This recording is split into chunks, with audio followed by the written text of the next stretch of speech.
Coucou les filles.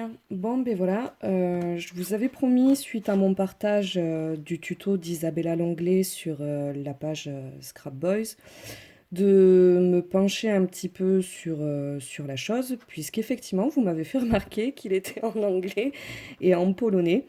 Je vous l'accorde, c'est pas forcément accessible pour tout le monde.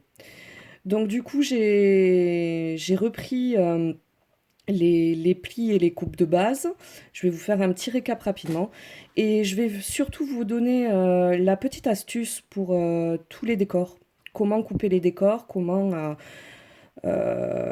s'en dépatouiller sans trop se compliquer la vie en fait. Et parce que ça prend déjà pas mal de temps. Donc voilà, donc elle l'a fait avec le papier Japanese Beauty. Franchement, je vous incite à aller voir ces deux cartes, elles sont juste magnifiques. Et donc moi, je n'ai pas refait de déco. Voilà, je me suis vraiment contentée de la base et je vous ai fait des découpes dans un papier basique d'une autre couleur juste pour que vous captiez le système. Donc voilà, c'est parti, on y va, en avant Guingamp, c'est ma première. Donc j'espère que ça ira, que ce sera cadré et que vous arriverez à comprendre quelque chose à mon cher Abia. Donc du coup, dans votre feuille en A4, vous coupez dans le sens portrait à 18, puis dans le sens paysage à 28,7. Et ensuite, on se contente de travailler sur le côté paysage.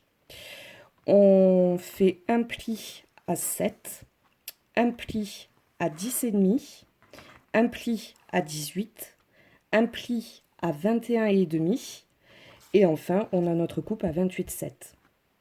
Une fois que ça c'est fait, on vient prendre les milieux en fait dans nos plis à 7 ici. Donc on vient faire un repère à 3,5. Et ici, on fait pareil. On prend le pli entre 21,5 et 28,7. Et ici, on fait un repère à 3,5. On prend le milieu aussi de nos 18 et on vient faire une marque à 9. Donc ici, sur le pli qui est à 7 et sur le pli qui est à 21,5 et tout en bout. De là, rien de compliqué. On fait notre tracé comme sur le schéma qu'elle nous a partagé en commentaire lors du live. Et on marque tous nos plis. C'est-à-dire que nos tracés, on vient tous les marquer. On coupe aux extrémités ici les triangles. On les conserve éventuellement. Du coup, voilà pour cette partie-là. Et une fois qu'on a fait tout ça, comme je vous l'ai dit, je ne le repasse pas avec vous. Vous avez le live d'Isabella qui est très bien fait, qui vous montre très bien comment le faire. Donc, on obtient la fameuse base de cartes. Voilà. Par contre, il faut de la patience, bien regarder la vidéo, parce qu'au niveau du pliage des triangles, ne pas se tromper. Forcément, j'ai fait l'erreur plusieurs fois. Et je me suis abstenue de vous filmer ce massacre. Donc voilà, sinon le tuto aurait été très très très très long, je pense. Une fois que ça c'est fait, en fait la petite astuce, c'est vraiment basique, on se retrace la même chose sur un cardstock, une chute, enfin voilà. Et on le prend de 10,5 pour 18. Et on refait exactement les mêmes marques.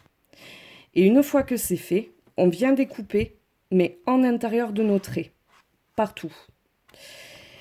Et de cette façon, on obtient tous les gabarits de toutes nos petites parties en fait, qu'on a légèrement réduit du coup. Donc bien sûr, on n'oublie pas de réduire sur les bords aussi.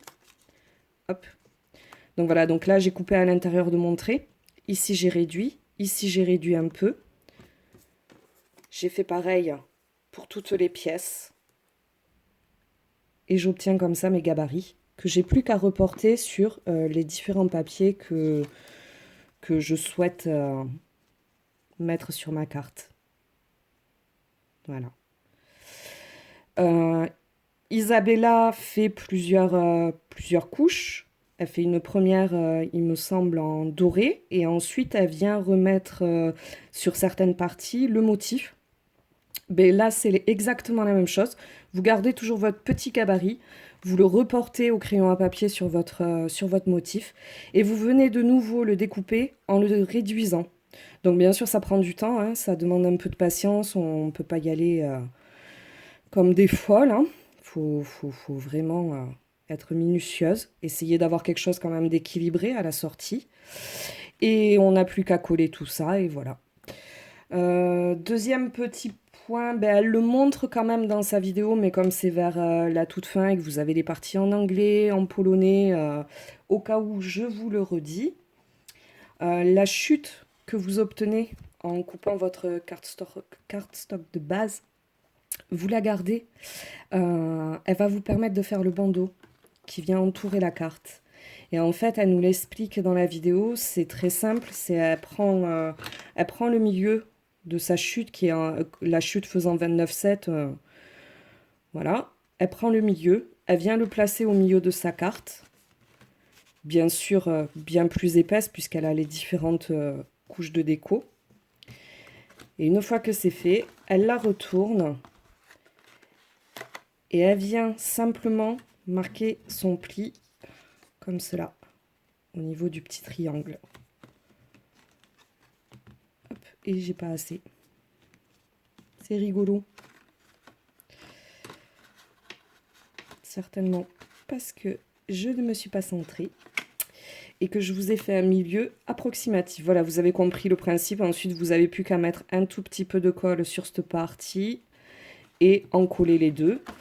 Et bien sûr, la déco, comme il y a beaucoup de pop-up dessus, elle nous le dit aussi dans son tuto. Une fois qu'on a plié et qu'on a encollé, on vient mettre toute notre déco sur la partie du bandeau où il y a la jonction.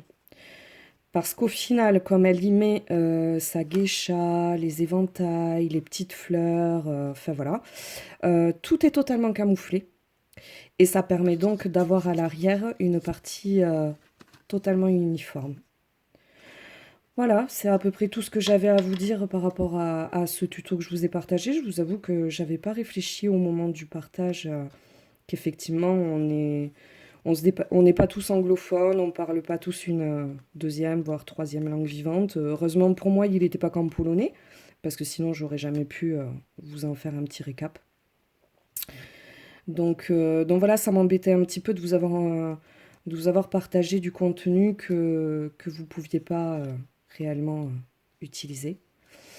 Donc voilà, je vous mets bien sûr en lien, je vous renvoie sur le live Facebook qui a été fait sur la page de Scrap Boys. Je vous y mets également l'Instagram d'Isabella, parce qu'elle fait vraiment de merveilleuses choses, je trouve. Et puis voilà, j'espère que la vidéo vous aura été utile et qu'on se reverra bientôt. Je vous embrasse. Bye.